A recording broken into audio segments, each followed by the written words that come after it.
Subscribe करें। हमारे ऋषि मुनियों का कहना है कि आप चाहें तो हवा में तैर सकते हैं, पानी पर चल सकते हैं, पूरी दुनिया जीत सकते हैं, लेकिन अपने मन की चाल समझना इन सब कामों से कठिन काम होता है। आपने कभी ख्याल किया होगा कि आप जो काम करना चाहते हैं आपका मन उससे उल्टा काम करता है। उदाहरण के लिए, अगर आप सिगरेट पीना छोड़ना चाहते हैं, आप खुद से दृढ़ निश्चय भी लेते हैं, लेकिन कुछ ही समय बाद आपका मन आपको खींचकर वापस उसी सिगरेट के पास लाकर खड़ा कर देता है। और ये बात सिर्फ सिगरेट पर लागू नहीं होती। हमारे जीवन में, हम सब के जीवन में बहुत सारे ऐसे काम होते हैं, ऐसी आदतें होती हैं जिन्हें हम छोड़ना चाहते हैं, लेकिन हम चाहकर भी उन आदतों को छोड़ नहीं पाते हैं। लेकिन अगर हम प्रयास करके अपने मन के दृष्टा बन जाते हैं, उसके साक्षी बन जाते हैं, तो हम अपने मन की चाल को पकड़ सकते हैं। और अगर एक बार हमें अपने मन की चाल पकड़ में आ जाए तो फिर हम कोई भी आदत छोड़ सकते हैं, या फिर इसके उलट कोई भी आदत अपना सकते हैं, जैसे कि ब्रह्म मुहूर्त में उठने की, या फिर कोई भी ऐसा काम जिसे करने में हमें आलस्य आता है, क्योंकि हमारी आदतों के पीछे मूलभूत बिंदु हमारा मन ही होता है और हम उसे ही नजरअंदाज करके चलते रहते हैं और बाद में पछताने के सिवाय हमारे पास कोई चारा नहीं बचता। आज की जो बोध कहानी मैं आपको सुनाने जा रहा हूं, उसमें आपको कुछ ऐसे तरीके पता चलेंगे जिससे कि आप अपने मन की चाल को भली भांति पकड़ सकते हैं, उसको जान सकते हैं, उसका निरीक्षण कर सकते हैं और उसके बाद अपनी आदतों में बदलाव कर सकते हैं। एक बार एक वाचाल शिष्य एक गुरु के आश्रम में शिक्षा ग्रहण करने के लिए आया हुआ था। वो शिष्य अपने गुरु की बात कम सुनता था, लेकिन अपनी बात बताने में वो बहुत उत्सुक रहता था। एक दिन गुरु ध्यान पर चर्चा कर रहे थे। ध्यान किस प्रकार किया जाता है और ध्यान का क्या महत्व होता है, इसी पर चर्चा चल रही थी। आश्रम के सभी शिष्य मौन होकर अपने गुरु की बातों को सुन रहे थे। गुरु उनको समझा रहे थे कि आप किसी भी प्रकार का ध्यान करते हो, लेकिन ध्यान की गहराइयों में जाने के लिए आपको अपने मन के अंदर प्रेम जागृत करना होगा। ध्यान करते समय आपको निरंतर अपने मन का निरीक्षण करना होगा कि आपके मन के अंदर किस प्रकार के विचार आते हैं।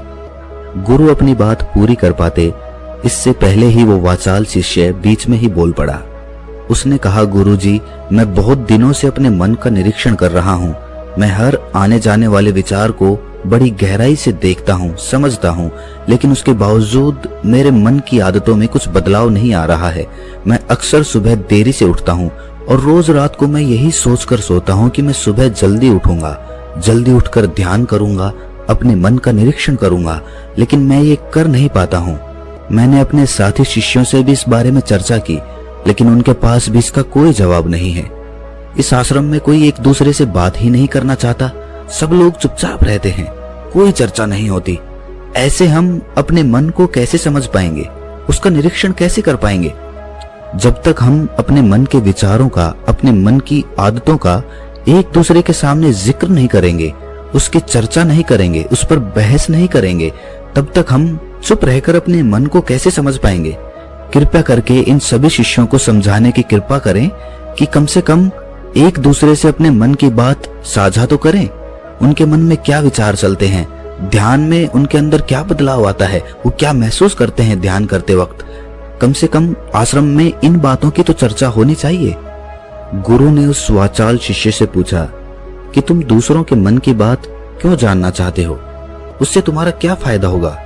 क्या तुम्हें आत्मनिरीक्षण करने के लिए दूसरे के मन के विचार जानना जरूरी है? उनके मन में क्या चलता है, इससे तुम्हारा क्या फायदा होगा? क्या तुम मुझे इस बात का उत्तर दे सकते हो? वाचाल शिष्य ने अपने गुरु से इस प्रकार के उत्तर की अपेक्षा नहीं की थी। उसने सोचा कि बात तो गुरुजी ठीक कह रहे हैं, इससे मेरा क्या फायदा होगा? अगर मैं दूसरे के मन की बात जान भी लूंगा या फिर दूसरों के सामने अपने मन की बात बता भी दूंगा, तो उससे मेरा क्या फायदा होगा? क्या मैं अपने मन को समझ पाऊंगा? वो वाचाल शिष्य अपने ही द्वारा किए गए प्रश्न में उलझ चुका था। उसके पास इसका कोई उत्तर नहीं था, लेकिन फिर भी उसने दूसरे शिष्यों के सामने अपनी बात को ऊंचा दिखाने के लिए गुरुजी से कहा कि गुरुजी, अगर हमें ये पता चल जाएगा कि दूसरे के मन में क्या विचार चलते हैं और उन विचारों का वो ध्यान में जाकर किस प्रकार निरीक्षण करते हैं, तो इससे तो हमें भी ध्यान लगाने में आसानी रहेगी। हम भी अपने ध्यान में उसी प्रकार अपने विचारों का निरीक्षण कर पाएंगे, अपने मन को समझ पाएंगे। क्या आपको नहीं लगता कि गहरा ध्यान लगाने के लिए किन बातों का ध्यान रखा जाए, किस प्रकार अपने मन का निरीक्षण किया जाए, इस बात की चर्चा करने से दूसरे शिष्यों का भी भला हो सकता है।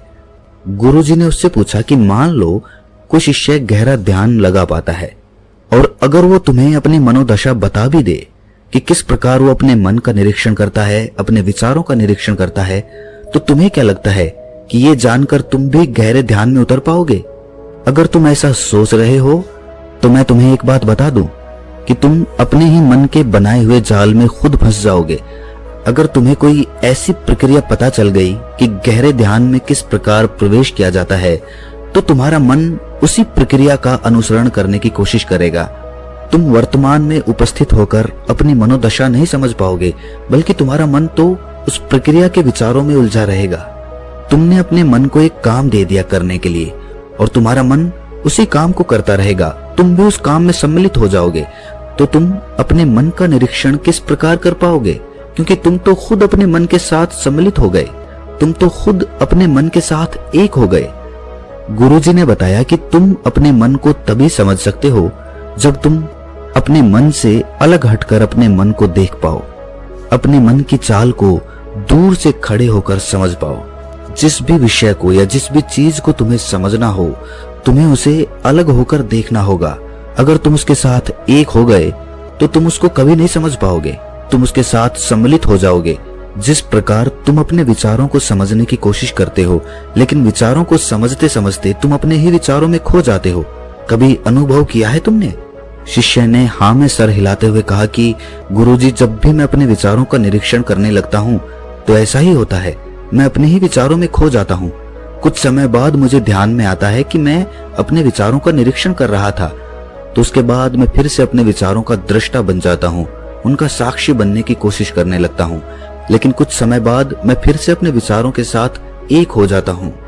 गुरुजी ने सभी शिष्यों को समझाते हुए कहा कि जिस प्रकार एक गुस्से से भरा हुआ आदमी कभी भी अपने गुस्से का निरीक्षण नहीं कर पाता, क्योंकि वो खुद अपने गुस्से के साथ एक हो जाता है, वो अपने गुस्से को ही अपना अस्तित्व मान लेता है और इसीलिए वो ये कभी नहीं देख पाता कि ये गुस्सा उसके मन को किस प्रकार प्रभावित कर रहा है, किस प्रकार ये गुस्सा उसके मन को दुखी कर जाएगा। वो कभी नहीं देख पाएगा, क्योंकि उसके पास वो कला नहीं है कि वो अपने गुस्से को अपने से अलग करके देख पाए। इसी चीज के लिए सारे अभ्यास बने हुए हैं, ताकि तुम सिर्फ एक दृष्टा, एक साक्षी बनकर सभी चीजों को उसके परिपूर्ण, उसके असली स्वरूप में देख पाओ। और जब तुम सभी चीजों का, सभी विचारों का असली स्वरूप देख लेते हो, तब तुम्हें उसकी अनित्यता पता चलती है। तब तुम्हें पता चलता है कि ये सब आने जाने वाली चीजें हैं, लेकिन चेतना, कॉन्शियसनेस, वो हमेशा इंसान के साथ रहती है।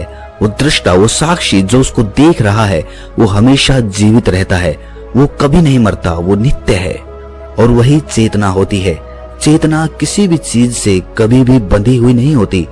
चेतना तुम्हारा होश है। दूसरी चीजों को उनके स्वरूप में देख पाने की कला तुम्हें तुम्हारी चेतना से ही मिलती है। जितनी प्रगाढ़ तुम्हारी चेतना होगी, उतने ही अच्छे तरीके से तुम चीजों से अलग हटकर उनको देख पाने में सक्षम हो पाओगे। इसलिए अपनी चेतना को ऊपर उठाने का काम करो, ताकि तुम अपनी चेतना से किसी भी चीज का असली स्वरूप देखने में सक्षम हो पाओ। शिष्य ने पूछा कि गुरुदेव, आपकी बातें कुछ कुछ तो समझ में आ रही हैं, लेकिन एक बात समझ में नहीं आई कि अपनी चेतना को ऊपर उठाने के लिए, अपने आप को ज्यादा होश में रखने के लिए हमें क्या करना होगा। इस पर चर्चा करते हुए गुरु ने बताया कि तुम मौन होकर, चुप होकर सिर्फ अपने विचारों को, अपने मन की प्रक्रियाओं को, अपने अनुभवों को देखना शुरू करो। तुम्हारे अनुभव आते हैं, तुम्हारे अनुभव चले जाते हैं, वो अनित्य है, वो हमेशा हमारे साथ नहीं रहने वाले। लेकिन हमारा मन उन्हीं अनुभवों को पकड़ने की कोशिश करता रहता है।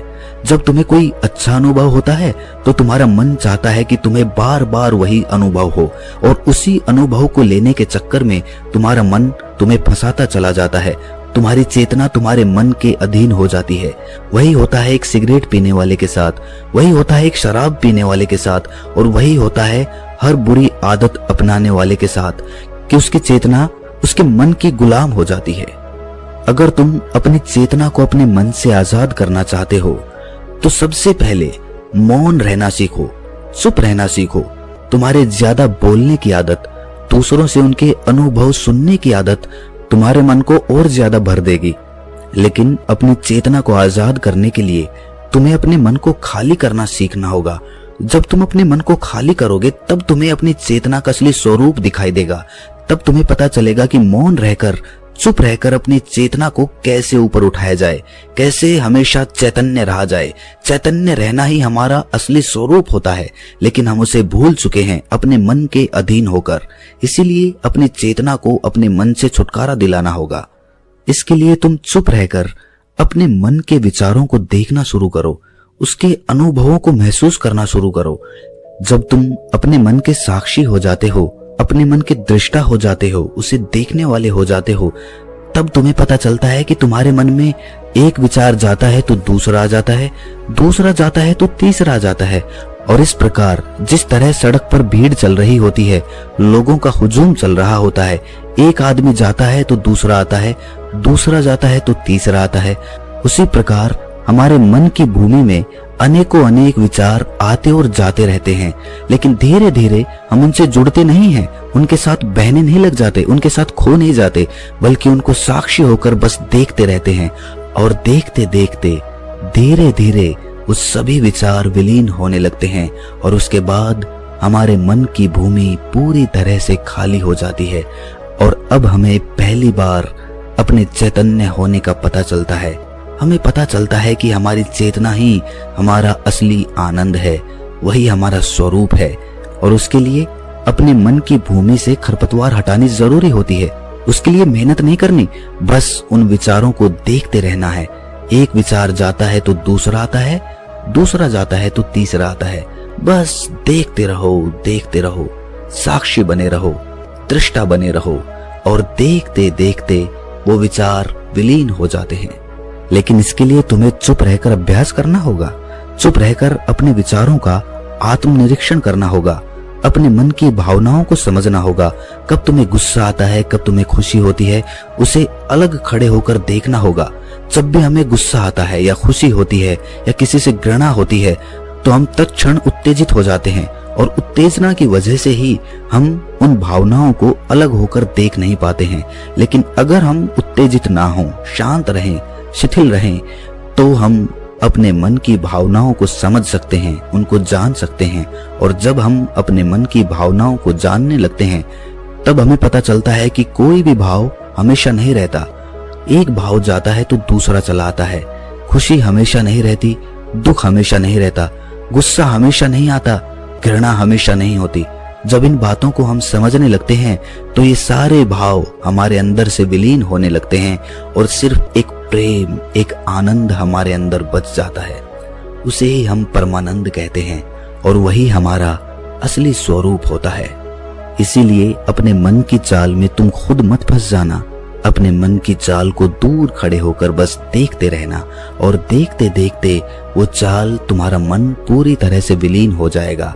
और जब कोई मन नहीं बचेगा तभी हम हर चीज में अपना मन लगा सकते हैं, हर काम को पूरे ध्यान पूर्वक कर सकते हैं। असल में मन का विलीन होना ही ध्यान में प्रवेश होता है। आपको ये कहानी कैसी लगी? आपको कहानी अच्छी लगी है तो कमेंट सेक्शन में हमें बताएं। चैनल को सब्सक्राइब कर दें।